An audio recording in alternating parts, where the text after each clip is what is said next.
우리가 지난주에 예수 그리스도 안에서 하나님께서 하신 일, 즉 예수 그리스도 안에서 나타내신 하나님의 공의와 하나님의 자비에 관해서 함께 말씀을 나눴습니다. 오늘은 하나님의 자비하심을 따라 성육신하여 이 땅에 오신 우리 예수님께서 우리의 대제사장이 되셔서 우리를 대속하신 바로 십자가 사건에 대해서 함께 말씀을 살펴보도록 하겠습니다. 먼저 벨직 신앙고백서의 내용을 한번 읽어볼까요?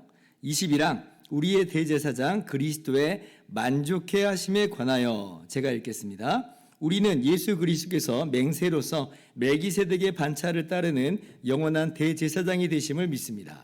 그분은 우리를 대신하여 그분의 아버지 앞에 서셔서 완전한 속상으로서 하나님의 진노를 만족시키셨고 우리의 죄를 씻어 없애시려고 친히 십자가의 나무에 달려 보혈을 쏟으며 자신을 드리셨습니다.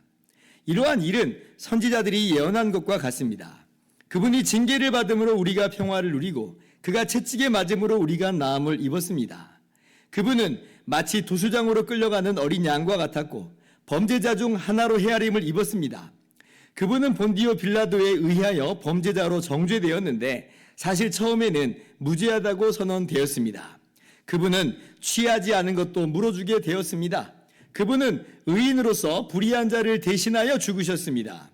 그분은 우리의 죄로 인한 무서운 형벌을 느끼시면서 몸과 영혼으로 고난을 받으셨고 그분의 땀은 땅에 떨어지는 커다란 핏방울과 같았습니다. 마지막으로 그분은 나의 하나님 어찌하여 나를 버리셨나이까 라고 외치셨습니다.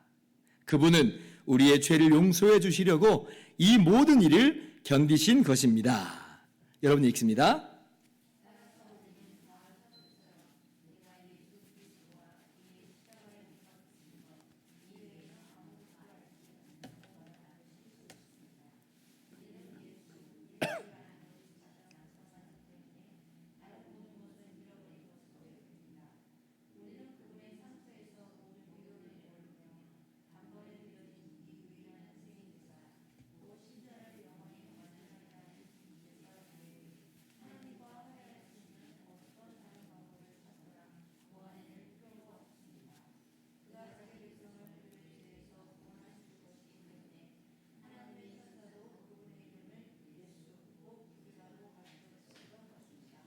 자, 봅시다. 제일 처음 이 신앙 고백의 문장이 뭐예요? 우리는 예수 그리스도께서 맹세로서 멜기세덱의 반차를 따르는 영원한 대제사장이 되심을 믿습니다. 예요.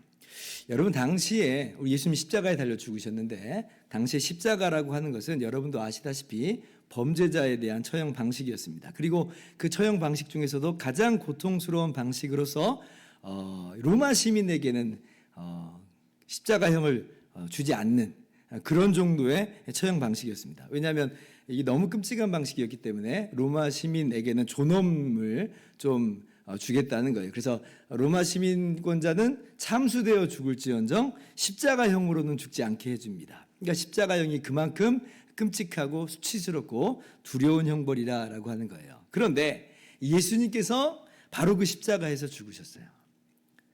마치 그러한 정말 끔찍한 범죄자처럼 간주가 되어서 십자가에서 죽으셨다. 그러나 예수님의 십자가 그 처형은 단순히 많은 범죄자들이 죽는 그러한 이 범죄자의 처형으로서가 아니라 이야기하죠. 그 처형은 어떤 처형이냐라고 할 때에 예수님은 무죄하시나 우리를 대신하여 십자가에 달려 죽으신 것이다 라고 지금 이 신앙고백서가 가르쳐주고 있습니다. 성경에서 말하는 바예요. 그것이 뭐냐라고 할 때 예수님께서는 바로 대제사장으로서 자기 몸을 희생제사로 드린 것이다. 그러니까 십자가형이 뭐냐라고 하는 것은 분명히 눈에 보이기에는 범죄자를 향한 처형 방식인데 그러나 무죄하신 예수님이 그 처형을 대신 당했다라고 하는 것은 뭐냐면 우리 죄를 대신해서 예수님이 자기 몸을 드리신 희생제사였다라고 하는 거예요. 이것이 바로 성경의 이야기고 우리 벨직 신앙 고백서의 이 내용입니다. 자, 그러면 차근차근 살펴봅시다. 아니 정말로 예수님이 대제사장이 맞으신가? 대제사장으로서 우리의 죄를 대신해서 십자가에서 자기 몸을 그렇게 희생제사로 드리신 것인가? 라고 물어보는 거예요. 정말 예수님이 대제사장이 맞습니까? 그렇죠. 성경이 그것을 분명히 이야기해주고 있어요. 오늘 말씀 봅시다. 히브리서 2장 17절 보면 그러므로 저가 범사에 형제들과 같이 되심이 마땅하도다. 이는 하나님의 일에 자비하고 충성된 대제사장이 되어 백성의 죄를 구속하려 하심이라. 그러니까 예수님께서 하나님의 일을 하는 충성스러운 대제사장이 되셨다라고 하는 거예요. 3장 1절 말씀 여러분 읽어봅니다. 시작.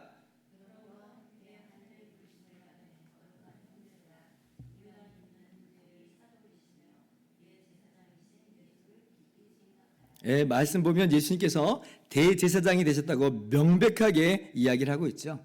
여러분 이 본문 히브리서 2장 17절이 예수님께서 대제사장이심을 밝혀주는 처음 나오는 구절이에요. 그러니까 예수님이 대제사장입니다 라고 하는 내용이 어디에 나오는가 할 때 히브리서 2장 17절에 처음 나오고, 그리고 히브리서에서 내내 예수님이 바로 그 대제사장으로서 우리 죄를 대신해서 자기 몸을 희생제사로 드렸다는 그 내용을 반복해서 이야기하고 있어요. 그러니까 히브리서를 관통하는 주제 중에 하나가 바로 이겁니다. 예수님은 참 대제사장이다. 오늘 바로 그 이야기를 할 거예요. 그러니까 주님의 십자가 사건을 이야기하면서 그건 뭐냐? 대제사장으로서 우리 죄를 위해서 대신 자기 몸을 제물로 드리신 것이다 라고 하는 내용을 제가 지금 계속 이야기를 하려고 하는 겁니다. 자, 다시 히브리서 2장 17절을 보시면 자, 그러므로 그가 범사의 형제들과 같이 되심이 마땅하도다 그러죠. 이게 뭘 말하는 거예요, 그러면? 예수님의 성육신 사건을 말하는 것이구나 라고 하는 걸 우리가 대번에 알 수가 있죠. 예수님은 우리와 완전히 똑같은 사람이 되어 오신 것이고, 또 뭐예요? 반드시 그래야만 된다는 거예요. 그래야만 된다. 왜냐하면 백성의 죄를 속량하려 하심이라. 그러니까 속량이라고 하는 말은 죄값을 치름으로 자유를 준다라고 하는 것입니다. 그러니까 예수님께서 우리와 똑같은 사람이 되어 오셔야 된다라고 하는 이유는 주님이 택하신 주의 백성들의 죄값을 다 치르심으로 그렇게 자유를 주시고자 똑같은 사람이 되어 오셨다라고 하는 거예요. 그리고 그 일은 어떠한 직분으로서 행하신 것이냐라고 할 때 뭐예요? 대제사장이 되어 하나님의 일에 자비하고 신실한 대제사장이 되어 백성의 죄를 속량하려 하심이라 그러죠. 그러니까 대제사장으로서 수행하신 것이다 라고 말씀하고 있는 것입니다. 아니 그럼 좀 의아한 게 하나 있어요. 왜냐하면 우리가 이제 구약에서 배워오기는 대제사장이 따로 있었거든요. 레위지파 아론이 대제사장이었고, 그리고 대대로 아론의 자손들이 대제사장직을 이어서 수행하고 있었습니다. 그런데 예수님은 레위지파 아니거든요. 아론 자손 아니거든요. 예수님은 유다지파로서 다윗의 자손으로 오셨어요. 아니 그런데 어떻게 성경은 예수님을 이렇게 대제사장이라 이렇게 말할 수 있다는 것인가 라고 하는 그런 의문이 조금 들 수가 있을 수 있습니다. 그런데 이것은요 다른 근거로서 성경이 그렇게 말하는 게 아니라 하나님께서 이미 약속하신 바 멜기세덱의 반차를 따라오신 대제사장으로서 예수님은 참 대제사장이다 이렇게 성경이 이야기하고 있는 것이에요. 그러니까 아론 지파, 레위 지파 아론의 자손으로서 대제사장이 되어서 이직을 수행하는 게 아니라 이 멜기세덱의 서열을 따른 대제사장으로서 이 일을 행하신 것이다라고 하는 겁니다. 창세기 14장 보면 멜기세덱이 이제 처음 나오죠. 멜기세덱이 그럼 누구냐 할 때 창세기 14장 보면 살렘 왕이자 지극히 높으신 하나님의 제사장이다 이렇게 소개가 돼요. 참 신비한 등장입니다. 아직 아브라함은 단 한 명의 자손도 지금 없는 상황이에요. 그러니까 아브라함의 자손으로부터 이스라엘 백성이 나오고 그 중에 레위 지파로 또 아론 자손이 이제 제사장이 되는 건데 아직 아브라함의 후손은 단 한 명도 없는 상황인데, 그런데 지금 이미 아브라함만이 존재하고 있는 그때에 하나님의 제사장이 존재하고 있더라. 그게 누구냐면 멜기세덱입니다. 멜기세덱이 역사 안에서 갑자기 짠 하고 하나님의 제사장으로 나타난 거예요. 그리고 그 후에 또 기록이 전혀 없어요. 너무 신비한 인물로서 그려지고 있죠. 그래서 이제 그 멜기세덱이 어떤 일을 하냐면 아브라함이 전쟁에서 승리하고 왔을 때에 아브라함에게 떡과 포도주를 주죠. 그리고 아브라함을 축복합니다. 그러니까 이제 아브라함이 멜기세덱에게 그 전리품 중에서 10분의 1을 주는 사건이 이 창세기 14장에 있는 내용이에요. 근데 이제 창세기 14장 그 내용만 보면 그냥 그런 일이 있었겠지라고 하면서 해프닝처럼 넘어갈 수도 있는데, 그런데 이것이 단순히 해프닝이 아니라고 하는 것을 누가 분명하게 이야기하냐면 다윗이 성령의 감동으로 시편에 이렇게 기록을 해놓습니다. 시편 110편 1절 이하를 좀 봅시다. 교독합니다. 여호와께서 내 주에게 말씀하시기를 내가 내 원수들로 내 발판이 되게 하기까지 너는 내 오른쪽에 앉아있으라 하셨도다. 4절.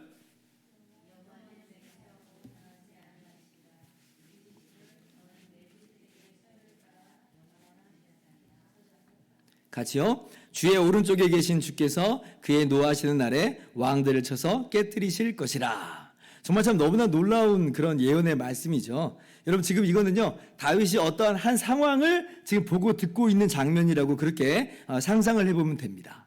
자, 그런데 지금 다윗이 어떠한 장면을 지금 보고 듣고 있는데, 근데 여기서 누가 등장하냐면 1절에 다윗이 내 주다라고 부르는 분이 있으세요. 다윗이 내 주라고 말해요. 다윗이 왕이에요. 근데 다윗이 왕인데도 왕의 주, 내 주니까 왕의 주라고 일컬어지는 분이 있다는 거죠. 그럼 이분이 누굴까? 정말 참 궁금합니다. 그죠? 심지어 5절을 보면 이분은 주의 오른쪽에 계신 주다 이렇게 말해요. 주의 오른쪽에 계신 주다. 그러니까 1절 보면 여호와께서 내 오른쪽에 앉아있으라 그랬잖아요. 내 오른쪽에 앉아있으라. 그러면 여호와 오른쪽에 앉아 계신 주라고 해도 되는데, 근데 굳이 그렇게 말하지 않고 주의 오른쪽에 계신 주다 그래요. 그러니까 동등한 표현을 써버려요. 동등한 표현을. 그러면 이 주는 누구냐라고 하는 거냐면 여호와 하나님과 방불한 분이다 하는 거예요. 하나님과 방불한 분이다. 주께서 내 오른쪽에 주라고 했으니까. 이게 지금 예수님이 오시기 1000년 전에 예언한 바입니다. 다윗 당시 사람들이 또 그 이후에 이스라엘 사람들이 이 말씀을 어떻게 이해해 왔는지는 잘 모르겠습니다. 아마 이제 예수님께서 바리새인들과 대화하는 걸 보면 명확하게 다 이해를 잘 못한 것 같아 보여요. 그러나 우리는 너무나 잘 알고 있죠. 이게 누구에 대한 이야기예요? 하나님과 동등하신 하나님이신 예수님께서 성육신하에서 오신 바로 그 내용을 지금 예언하고 있는 것이에요.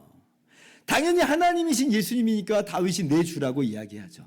하나님과 동등한 하나님이니까 내 주의 오른쪽에 계신 주라고 이야기하는 거예요. 과연 예수님께서 십자가에 달려 죽으시고 부활하시고 승천하세요. 그리고 어디에 앉아 계세요? 하나님 보좌 우편에 앉아 계시죠. 야, 세상에 이 모든 것들이 다 구약 성경에 예언된 것이었구나. 우리가 이제 깨달아 알게 되는 겁니다. 아무튼 자, 그분을 3절에 보면 자, 여호와 하나님께서 뭐라고 말씀하세요? 너는 멜기세덱의 서유를 따라 영원한 제사장이다. 그러니까 다윗이 내 주라고 부른 분, 주의 오른편에 계신 주라고 일컬어지는 그분을 향해서 지금 뭐라고 말하냐면 멜기세덱의 서유를 따라 영원한 제사장이다. 그러니까 이렇게 이야기를 하고 있어요. 여러분, 멜기세덱은 아직 아브라함의 자손이 한 명도 없는 상황에서 등장했다고 했습니다.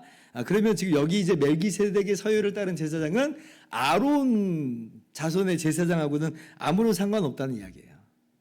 멜기세덱의 서유를 따랐잖아요. 그런데 이 멜기세덱의 서유를 따른 제사장만이 영원한 제사장입니다. 너가 영원한 제사장 그러잖아요. 실제로 그래요. 아론 자손 제사장들은 영원하지 않습니다. 왜냐하면 사람이 100년 살고 다 이제 죽잖아요. 마찬가지로 아론 자손 제사장은 지금 영원하지를 못해요. 왜냐하면 죽음으로 끝나는 우리와 똑같은 인생 중에 하나라 하는 거예요. 그러나 예수님은 그렇지 않아요. 우리와 똑같은 사람으로 오셨지만 그러나 예수님은 영원한 제사장으로 자리매김하신다는 것이에요. 멜기세덱의 서유를 따라 오신 제사장이다. 그래서 사실 여러분 우리가 꼭 알아야 될 게 뭐냐면 레위 자손, 레위 지파, 아론 자손 이 제사장들은 바로 이 멜기세덱의 서유를 따라 오신 영원한 제사장의 그림자입니다. 그러니까 아론 자손 제사장이 원형이 아니에요. 반대예요. 멜기세덱의 반차를 따라오는 영원한 제사장이야말로 참 제사장이고, 레위 지파의 아론 자손 제사장은 그 진짜 참 제사장의 예표, 그림자와도 같은 진정한 제사장이 오시기까지 그림자로서 그 역할을 수행하는 거지. 여러분 이것을 뒤집으면 안 된다라고 하는 거예요. 주의 깊게 봐야죠. 자, 그러면 예수님이 멜기세덱의 반차를 따라오신 영원한 제사장이다라고 했어요. 그러면 이제 대제사장이 하는 일이 뭐냐? 우리가 좀 들여다봐야 돼요. 구약 성경에 아론 자손 제사장들을 통해서 대제사장이 어떤 일을 하는지에 대해서 하나님께서 우리에게 알려주셨죠. 그 대제사장이 하는 가장 중요한 일 중에 하나가 뭐냐면 대속죄일에 이스라엘 백성의 죄를 위해서 염소를 잡아다가 죽여가지고 그 염소의 피를 가지고 지성소에 들어갑니다. 그리고 지성소에서 속죄소 앞에 그 피를 뿌려요. 이러한 이 일련의 행동을 통해서 무엇을 지금 이렇게 보여주는 거냐면 백성의 죄를 속한다. 백성의 죄를 다 용서하고 깨끗하게 하는 그러한 이제 하나님의 선언이 이 대속죄일에 염소를 잡아다가 그 피를 뿌리는 행위 속에서 하나님이 선언하여 주시는 거죠. 그런데 이제 아까도 말씀드렸다시피 아론 자손 제사장들은 완전하지 않다고 그랬어요. 영원하지 않다고 그랬어요. 자기도 죄인이라고 했습니다. 자기도 연약하고 범죄하는 그런 사람 중에 한 명이니까. 그래서 반드시 어떤 일을 먼저 하게 했냐면 염소를 잡아서 그 피를 지성소에 가지고 가기 전에 먼저 제사장 자기를 위해서 제사를 드립니다. 수송아지 가지고 그 피로 자기의 죄를 속하는 그런 제사를 드리고 그 다음에서야 이제 염소들을 잡아서 백성들의 죄를 위한 제사를 드려야만 했어요. 그러니까 이것만 봐도 이 아론 자손 제사장이 얼마나 한계가 있는가, 그가 드리는 제사가 얼마나 불완전한 것인지를 우리가 잘 알 수가 있는 거죠. 그렇죠? 뭐 죄인이 어떻게 죄인을 위한 제사를 드릴 수 있겠어요? 자기 몸뚱아리도 건사하지 못하는 인간 중에 하나였다는 거예요. 즉 이 말은 무슨 말이냐면 아론 자손 제사장이 하는 모든 것들은 예표라고 하는 거예요. 그림자에 불과하다라고 하는 거예요. 진짜 제사장이 오시고 진짜 제사가 드려져요. 그때까지 미리 보여주는 그림자다. 그래서 히브리서 9장을 보면 히브리서 9장 9절부터 12절 봅시다. 자, 이 장막은 성소를 말하는 거예요. 현재까지 비유인이 이에 따라 드리는 예물과 제사는 섬기는 자를 그 양심상 온전하게 할 수 없나니 10절.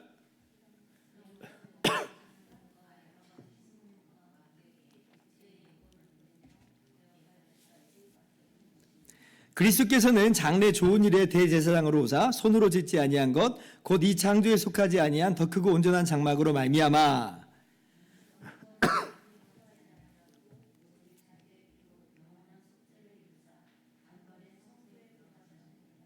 자, 구약의 성소와 그 가운데 드려지는 모든 제사는 다 비유라고 하는 거죠. 그 자체가 본질이고 그 자체가 효력이 있는 것은 아니라고 하는 겁니다. 그것이 효력이 있을 수 있는 이유는 장차 올 좋은 일, 장차 올 그 본체와 실체가 있기 때문에 그것을 가리키는 그림자로서 효력이 있다라고 말하는 거지, 짐승의 피 자체가 효력이 있는 게 아니고 아론 자손 제사장의 제사 자체가 효력이 있는 것은 아니라라고 하는 거예요. 다만 그것이 보여주는 것은 장차 예수님이 이루시는 제사장으로서 이루시는 그 제사가 무엇을 의미하는지를 잘 보여줘요. 뭘 보여줘요? 백성의 죄를 속한다라고 하는 그 사건을 잘 보여주고 있죠. 자, 그런데 보세요. 예수님께서는 어떤 일을 하셨는가? 아론 자손 제사장하고는 다르게 죄가 없으신 분으로서 그 일을 하셨어요. 아론 자손 제사장은 죄가 있는 존재로서 그 일을 수행하고 있는데 예수님은 죄가 없는 분이므로 송아지로 자기를 위해서 제사 드릴 일은 없어요. 그리고 아론 자손 제사장은 염소의 피를 잡아다가 그것으로 백성의 죄를 속했다라고 하는데 예수님은 어떻게 하세요? 염소의 피가 아니라 자기 자신의 피로, 자기 자신의 생명으로 제사를 드리세요. 너무 기가 막힌 이야기죠. 자, 그럼 보세요.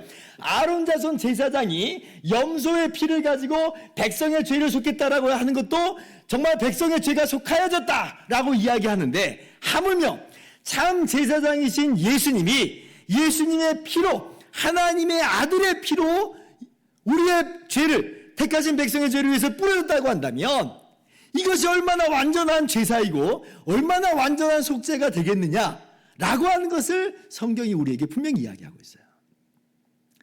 자, 히브리서 9장 13절부터 14절. 자, 염소와 황소의 피와 및 암송아지의 죄를 부정한 자에게 뿌려 그 육체를 정결하게 하여 거룩하게 하거든. 14절 같이요.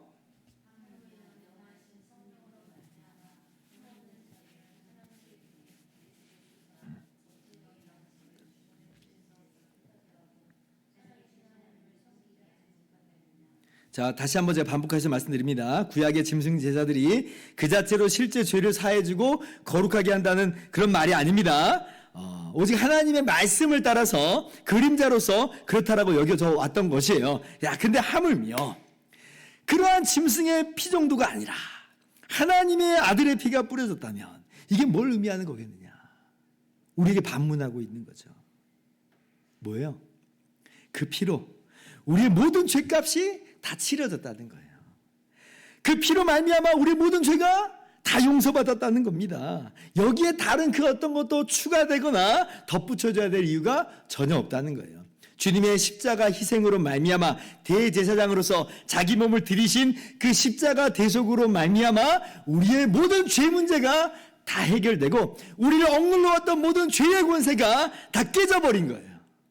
이것이 주님의 십자가로 거저 얻어 누리게 된 우리의 복이다. 우리가 누리는 복이다라고 하는 것이에요. 히브리서 10장 12절부터 14절 또 반복해서 또 교독합니다. 제사장마다 매일 서서 섬기며 자주 같은 제사를 드리되 이 제사는 언제나 죄를 없게 하지 못하거니와 12절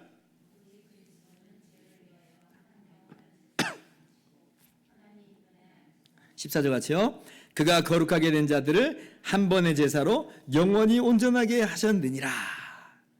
멜기세덱의 서열을 따라오신 참 제사장이신 예수님께서 십자가에서 드리신 단 한 번의 제사로 영원히 택하신 백성들을 온전하게 하셨다. 예수님의 십자가 대속은 바로 우리를 위한 우리 죄를 대신하신 거잖아요. 예수님 죄가 없으신 분이시니까 우리의 죄를 대신하신 것인데 그 대속으로 말미암아 우리의 모든 죄가 다 용서받았고 거저 의롭다함을 얻었고 그렇게 우리가 영원히 하나님과 화목하게 되었습니다. 영원히 온전하게 하셨어요. 정말 너무나 기가 막힌 이야기죠. 그래서 지난번 이제 세례 교육을 할 때 바로 이제 이 대목이 좀 나왔어요. 그래서 우리의 구원자로서 예수님의 대제사장 사역을 제가 설명을 했더니 이렇게 물어보시더라고요.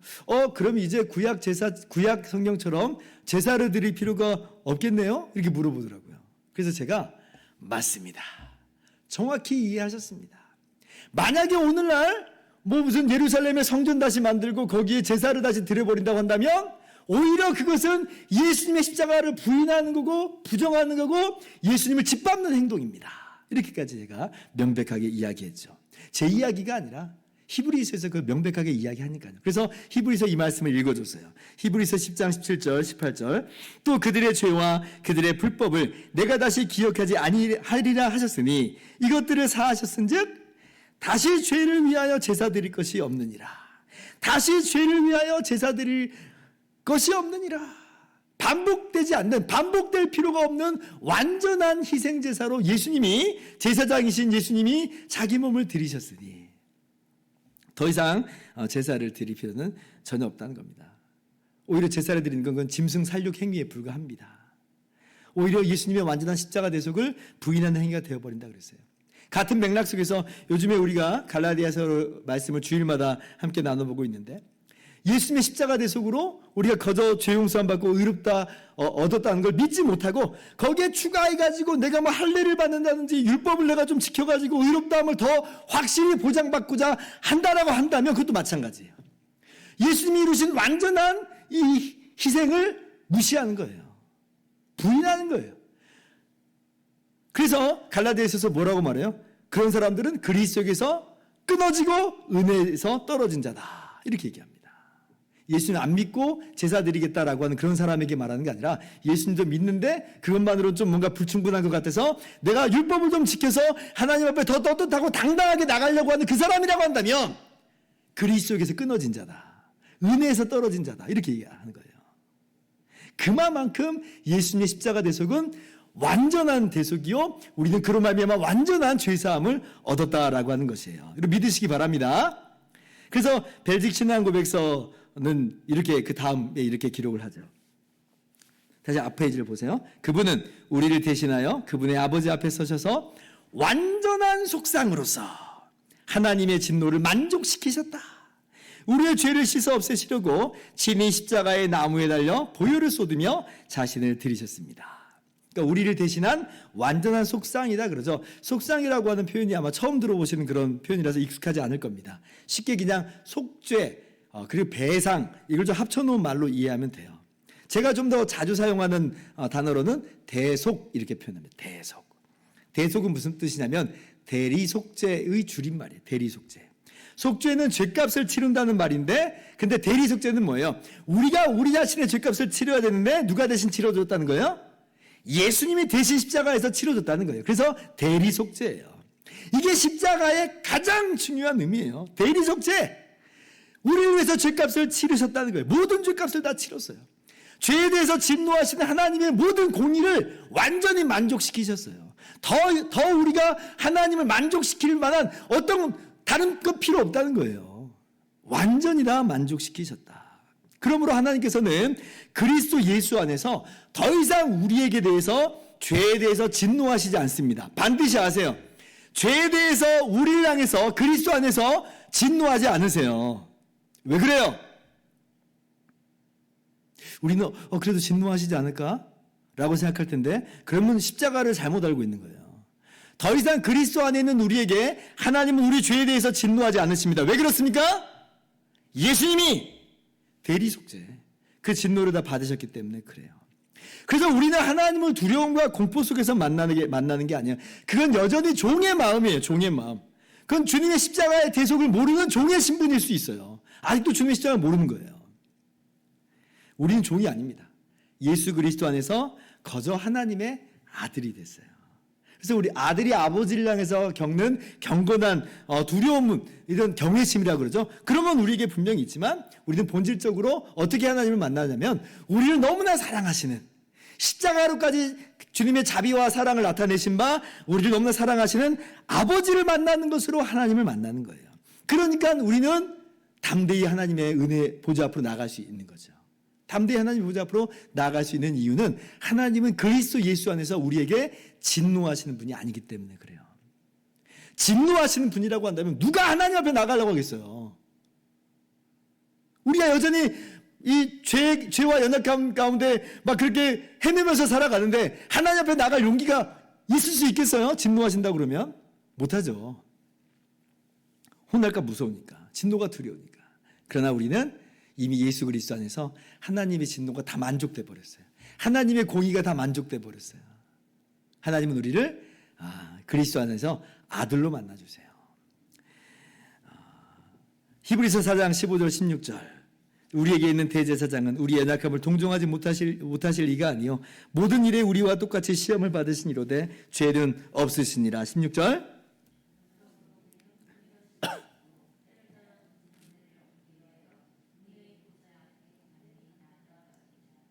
은혜의 보좌 앞에 담대히 나아갈 수 있게 됐다는 거예요. 히브리서 10장 19절 22절도 교독합니다. 그러므로 형제들아 우리가 예수의 피를 힘입어 성소에 들어갈 담력을 얻었나니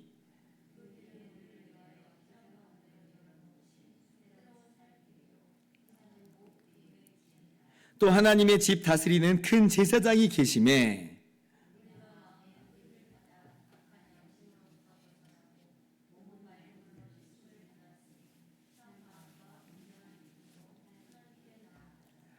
나가자. 나갈 수 있다. 다시는 저주가 없다. 다시는 진노가 없다. 물론 사랑하는 아들을 징계하시는 그러한 사랑의 징계로서 우리를 만나시긴 하지만 그건 공의로 우리를 멸하시는 진노가 아닌 거예요. 우리는 항상 하나님의 은혜만을 만나는 거예요. 징계조차도 은혜예요. 그래서 여러분 이 사실을 분명하게 확신하시기를 바랍니다. 모든 두려움과 공포를 그리스도 예수의 십자가로 다 떨쳐내시고 우리를 사랑하시는 하나님의 그 사랑과 자비를 확신하면서 은혜의 보좌 앞으로 십자가 공로만을 의지해서 담대히 나갈 수 있기를 바랍니다. 자, 이제 말씀 마칩니다. 오늘 결론은 다시 한번 벨직 신앙고백서 하반부를 제가 읽는 것으로 할게요. 이 부분이 너무 좋더라고요. 따라서 우리는 바울 사도처럼 우리가 예수 그리스도와 그의 십자가에 못 박히신 것 이외에는 아무것도 알지 않는다고 말하는 것이 옳습니다. 우리는 예수, 우리 주를 아는 것이 가장 고상하기 때문에 다른 모든 것은 잃어버린 것으로 여깁니다. 우리는 그분의 상처에서 모든 위로를 얻으며 단번에 드려진 이 유일한 희생제사, 곧 신자를 영원히 완전하게 하는 이 제사 외에 하나님과 화해할 수 있는 다른 어떤 방법을 찾거나 고안해 낼 필요가 없습니다.